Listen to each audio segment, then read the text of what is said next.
So what have we got here then?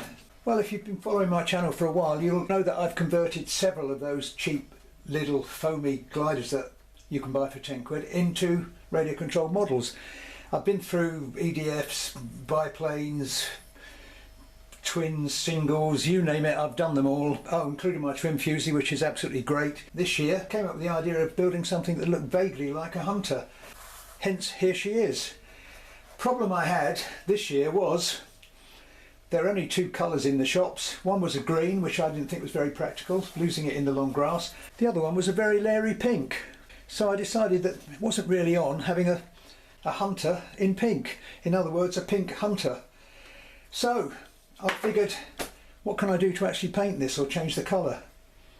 I'd already built a mini version of this with a mini little glider, this one here, and that flew very well, but as you can see, the paint just doesn't stay on at all. So it was that prompted me into thinking silver paint on foamies were no good. Anyway, I spotted this online, Toolstation in the UK, 500mm for £6.50, so you get quite a lot of paint there. Did a little test panel, seemed to go on okay. This is actually the bit in the middle from where I cut the flare into the main spar. But the following day when I tested it, I found that actually it peeled off far too easily. So I thought, what can I do to protect my silver paint? And I discovered that this company actually made a clear lacquer. Same 500mm can, £6 odd. Reviews were very good, said it's very durable, very hard. So I sprayed my test panel with it, just here, this side. And the following day when I tried it, I discovered that it actually didn't scratch off anywhere near as easily. It still will if you persist with it, you can get it to come off, but much more durable. Probably with 2 or 3 coats it'd be even more durable. So I bit the bullet, sprayed it up with the silver paint first. Looked pretty nice, but of course matte finish. And then I gave it a couple of coats with the clear lacquer. You have to leave it 20 minutes between coats till it's touch dry. Overall, very pleased with the result. And just to show you again, that was the leery pink.